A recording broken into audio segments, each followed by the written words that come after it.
The reason being is, especially when you're playing cards like Kunoichi Master, where you want to Evo it and then Evo it again the following turn, it kind of takes you away from that game plan by doing it with the Vagabond Frog first. And I don't think it's the most explosive thing that you can be doing right now. But like I said, as a replacement for Ephemera being an ambush follower on 4, it's not the worst choice, but it's definitely no Ephemera. I actually agree a lot with what you had to say there. Perhaps part of it is also, due to losing Ephemera, Sword kind of as a class lost its favorite 4-drop. So in replacement, people have tried all kinds of things we saw White General, a lot of people tried Geno, there are some people even trying Floral Fencer again. But no one's really got a clear answer, so we really just have to see how it works out for Vetu this game. Absolutely, and this is one of those tough matchups for, I believe, Aggro Sword, because of how much removal and life gain that a Control Blood deck can put to the table. So it's really just, can V2 go under, before turns 5-6, or will he have to try to play a late game and maybe win with an Albert? It's probably the hardest thing about this matchup for Sword, is simply how Sword really has a limited amount of damage that it can deal in a single turn. In that, it's a class that has so many different cards that allow you to hit your opponent's face as they come out. It probably has more access to Storm than any other class in the game. But it can't play it all at once, and so when you have a situation like Blood, where almost every card heals them a little tick at a time, if all that gets shrugged off, then you can very easily see Sword just get grinded out within even just a few turns. Right. And with the lack of Council of Card Knights, it doesn't have that big mid-game push for card advantage that it once had. So realistically now it's just, I play threats, can you deal with them? Which is kind of what Council of Card Knights did, but it put 3 bodies on the table for 1 card. It gave you so much advantage that it kind of acted as if it were card draw, except it put the cards right onto the table. So very, very much so needed a nerf, and we see it now. And now we actually get to see what Aggro Sword would look like without a crazy option at 5. Already just looking at the whole situation here, I feel like Vetu's already got a really tough puzzle to solve here. Even though he can get quite a bit of damage off of his followers in the early game, I'm seeing his curve really ends around the round table, which is going to put out the next 2 Juliets in his deck. But even then, that's not really going to scratch Underwear just the amount that he would need to finish him with something like Albert off the top. Right. Absolutely correct. And I really like the value game plan, honestly, that Control Blood's gone. Like, we've seen it morph from week to week to week, but now we just see it with basically one game plan. It likes to draw cards, it likes to gain life, and it likes to kill followers. And that's all it does. It's not doing these crazy things that we've seen with, like, OTK combos and, Demon Commander Laura combos that we used to see in the past. It's just very straightforward. It does one thing and it does it well. I think it's funny you say that, because this list actually has 2 copies of Maelstrom Serpent in the middle of it, which I wanted to point out earlier, but I think that's a really interesting part of it, is Control Blood really struggles to figure out what it wants to win the game with. Sometimes just grinding it out is enough, but usually I see Spawn of the Abyss. Now, as a person who hasn't really had the budget to play Control Blood much, I don't really particularly know the differences between how much pressure you can put on the Spawn of the Abyss and a Maelstrom Serpent in this sort of triple Blood Moon kind of list. How do you feel about that? Well, I'll say it this way. Out of all of the Control Blood lists that we've seen run Maelstrom Serpent, not a single time has it been relevant. So I'm not going to say one way or the other about the card, because the card can be good depending on the metagame. But realistically, we're back to a Dragon Ramp metagame. We're back to a Control Blood metagame, at least on the NA side, where Maelstrom Serpent really doesn't have time to shine. Revelations clear it, Bahamut's clear it. You know what I mean? There are so many easy answers to it in the metagame that it really doesn't matter. And against aggro matchups, you really don't have time to be playing something like that. You know what I mean? You need to be killing, you need to be gaining life, not just putting a bunch of bodies on the table. Right. I think it's really interesting then to kind of see what Underwear is trying to do with it in this deck. I'm not really completely certain what type of matchup he really wants to see it shine in. But I think it's probably not going to make the biggest difference this game, where he's already getting to the point where he's grinded out the remainder of Vetu's damage. Realistically, too, Control Blood, as we've talked about with Jay-Z's lists, you're allowed a lot of freedom with your deck, so you can really play around with the top end however you want. because it's not about just having a win condition that wins immediately with Control Blood. It's about stabilizing the board, getting your opponent basically drained of resources, and then just kind of winning with whatever's left over. It doesn't really matter at that point because you're back at full life, you have card advantage, you have board control. It doesn't really matter what you have left over to win the game with. And even should you ever run out of resources on the way there, there's always Belphegor alongside Blood Moon and Mask, so you don't really have to pay too much life in order to just stay ahead in cards the entire time. Right, so let's look at this game, for instance. Now, Vetu's out of cards, he's about to lose board control. Underwear's still at a safe life total of 14, and realistically, all he has left is, you know, a Sabrewer, and another Sabrewer, right? And a Baphomet, and that's all he needs to win. He doesn't need some crazy endgame, he just needs stuff. Right. Especially highlighted here is just how much work Sabrewer puts in against Sword. It takes away the damage of an entire Juliet, but that's really, that card alone alongside the round table is a lot of the damage that Sword gets to put on at a time. Clears something, nothing in Sword clears it and survives. I think just seeing those cards alone made that match really quick. Right. Yeah, multiple Sabrewers in any aggro matchup is exactly what you want to be seeing. He also had Diabolic Drain with a Blood Moon early. You know, Vampiric Kiss. He was just able to stabilize very easily and then just commit to the board with those Brewers and just kind of take over. That was pretty much just form and factor what Control Blood does against an aggro Sword deck. Perhaps along that line of reasoning is why I think Underwear might just be positioned to have this entire game, or this match versus Vetu figured out. I think we've talked a lot about how Neutral Forest works alongside how well Control Blood can stifle aggro. While Neutral Forest can sometimes be an inconsistent deck, I think there's one thing that it's really good at doing, and that is managing aggro. Yes. All of its evolution targets are really good against aggro. Underwear's even opting to play Cresselia Aaron, which we haven't seen in all of the Neutral Forest lists. I mean, he's playing Grimnir, as we see. He's got a lot of defensive tools. We saw him mull 2 Hectors, so of course he's playing Hectors as well. So like you said, a lot of ways to deal with aggro. Has a lot of options here for how he develops the next few parts of his turns this game. He has Kai'Sa, which I've noticed its inclusion seems to be really important in every deck that wants to run a neutral package, just because that infinite recursion of carrots both works alongside Staircase. I'm surprised he didn't try to put it down that turn. And always keeps neutrals in the hand, so cards like Hector never run out of fuel. And yeah, I actually find that interesting as well. So my thought is he doesn't have a 5-drop, so he might be thinking about just dropping Staircase on 5 to fuel the Beauty and the Beast. But against aggro, I don't really know if that's the most effective plan. Stalling out on turn 5 just to play a Beauty and the Beast on turn 6. But of course, Underwear might think that's what he wants to do. Maybe even just to pull an area win off because he thinks that, you know, V2 isn't even going to try to trade into the Beauty and the Beast, which aggro blood probably shouldn't. Right. At the very least, pulling Unica in this situation gives him a little bit of credence that he does have the turn 4 that V2 is going to have to deal with. But when he's on the play, and he's going to eat that first Evo tempo swing, I think it might be really difficult for him or unrealistic to try to land that Staircase on next turn. Right. That's absolutely right. Now, if he can survive it, and which he's been able to do, V2 did not get lucky like we saw our last aggro blood player get lucky with the perfect curve. Redrew into a not an amazing curve, kind of slow, has 2 Carabosses in hand, which will be good later, but again, not able to push as much damage as you would like in the early game from aggro blood. Wow. That's They 3 come in Carabosses in threes. hand. That's right. At the very least, I think that lines out a bit of a game plan for Vetu here. He's not necessarily dead to this Beauty and the Beast. He gets a ton of damage from Karabos. Should he just conserve 1 Evo point to be able to smash 8 into it?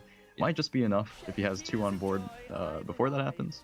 And then perhaps the combination of 3 Karaboses could really turn the match in his favor. Yeah, if the Beauty and the Beast gets dealt with, then it's really just, we saw Neutral Forest a lot, and we see it actually a lot of games, period. Once Beauty and the Beast gets dealt with, all of the rest of their stuff is 2/2s, right? It's just a bunch of 2/2s. And if it's trying to outvalue you with just Staircase and 2/2s while you're playing Karabos and you're actually dealing damage every single turn alongside of drawing cards, I think you gain a slight edge. We're seeing especially a bit of a flood of 2/2s here where I think the ideal situation for Underwear would have been finding a Hector or something along those lines, but he's gonna have to just deal with this this Vite by just giving up his first Evo point for it. I find it interesting he chose to do it with Carrot instead of Lyriel. I think he massively wants to get this Beauty and the Beast out next turn. I think that's been his plan all along. But it doesn't stave off as much damage. Had he played the Staircase a bit earlier, I think it would only have made a difference of one follower death, that being the Grimnir. This may just be a really rough situation for Underwear to be playing in. Already shoved completely off the board. Has a Beauty and the Beast, but maybe not the time to actually resolve it here. And realistically, these Vites, as we've been talking about all day, just coming in really handy. Like, Beauty and the Beast is able to clear the Vite, but it'll produce another follower, so you're not really reducing as much damage as you'd like. He might just opt... Oh. Okay. Now that's really interesting. He does get to protect a bit more of his life total here. The Kindly Treant beats up, perhaps, an Evo that would force Vetu to trade into it, using Karabos's body rather than just Evo face. But I think that this is still a pretty slow line. It doesn't really recover board enough for this to make a big difference to Vetu's game plan. Right, and it really makes me question what Underwear's been doing with the early game, because it looks as if he was trying to build for Beauty and the Beast the entire time. Obviously had to switch because of the Vite play, it really just didn't do anything, but I really think that should have been the thought the whole time, that Beauty and the Beast isn't necessarily the best option for turn 6, and he would have been able to clear off a lot more damage had he just played a little bit more appropriately, I believe, in the early game. I suppose that's a trap that Forest players, especially neutral Forest players, can get pulled into, is thinking that the single strongest player going to have the entire game is just going to be slamming Beauty and the Beast on 6, to the point that it can kind of dissuade you from doing things earlier in the game that might sacrifice some neutrals from your hand in order to respond to all the pressure your opponent's putting down. Right, and it's also interesting because Underwear just won with Control Blood, literally the same exact strategy that you can employ with neutral Forest against an aggro deck. Play slow, run them out of cards, and then just win. I mean, obviously a little bit harder to do against Carrot Boss, but you can transition with Beauty and the Beast, whereas Blood doesn't really have that, as opposed to it being your main and only game plan in the early game. And Karabos as a card in general, I've been really interested to see just how often how often she has appeared in like pretty much every Bloodlist we've seen between all regions. It seems like this sort of mid-game transition from being able to play aggro to being able to grind down an opponent with a mid-range-esque strategy is just really picking up everywhere in Shadowverse lately. This is one of the first times I've ever actually got to see Karabos go face, and it does it well. 8 damage. We'll tie up the score now, both 1 and 1, and let's see how Underwear can pilot against Aggro Sword with his neutral Forest deck.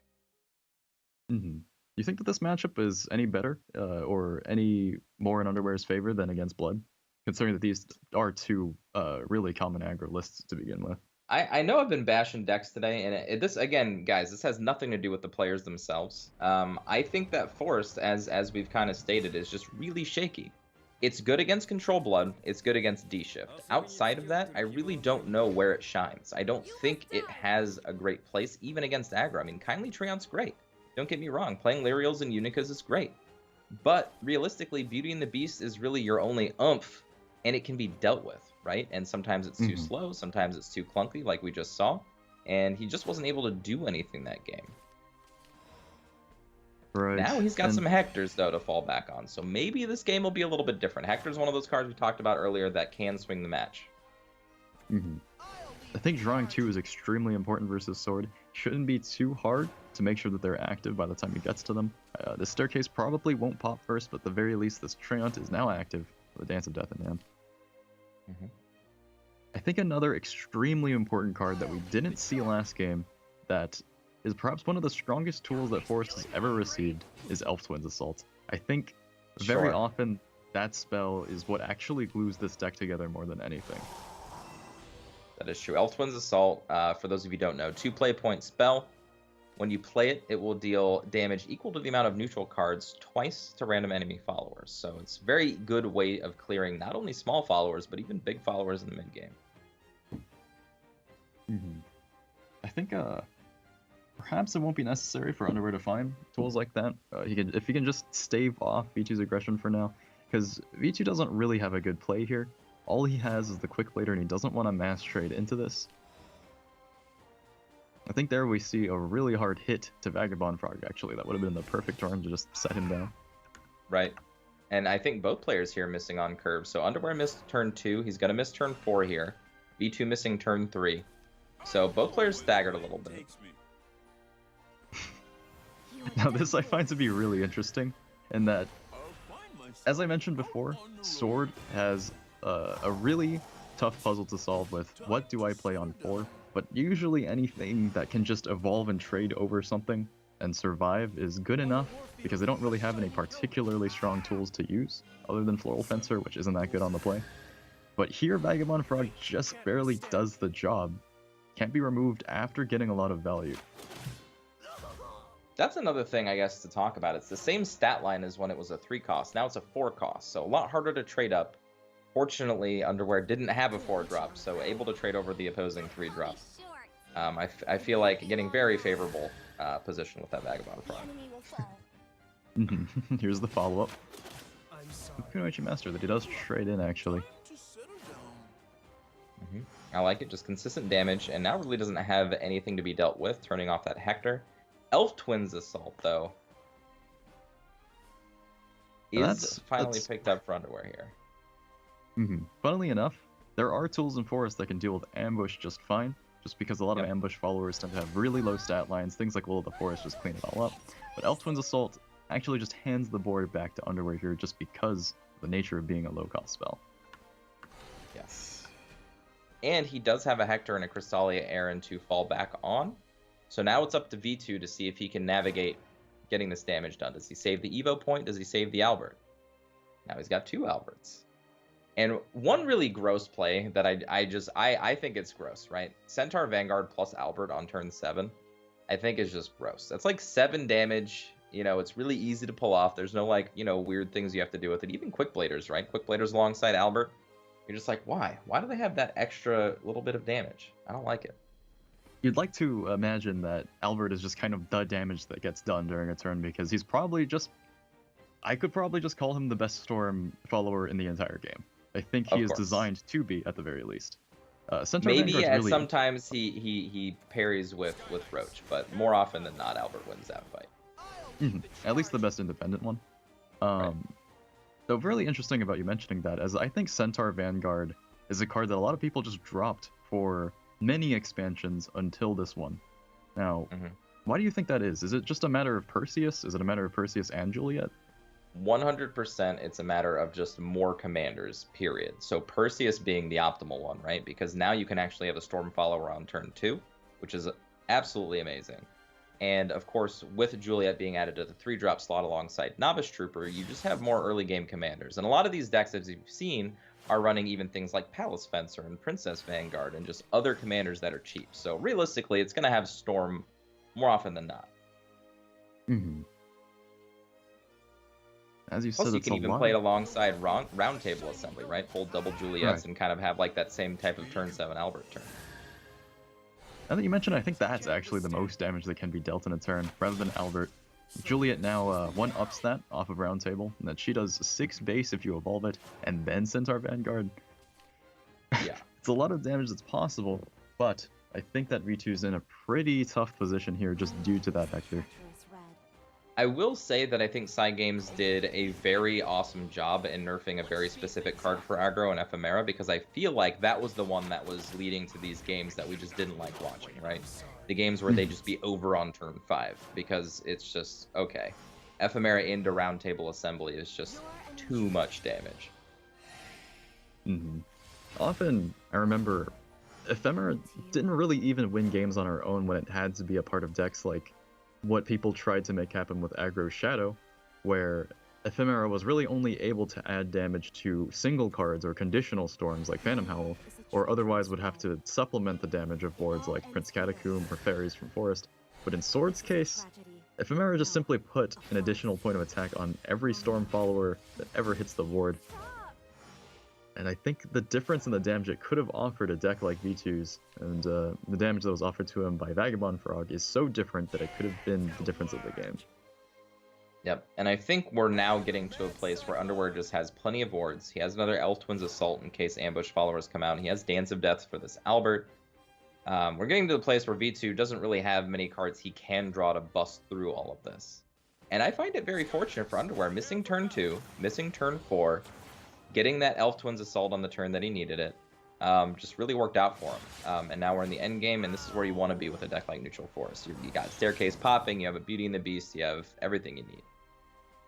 Whenever you turn a turn 9 Albert into a bad play, that is when you have just put sword against the wall. And V2 understanding what's going on, Underwear getting the point.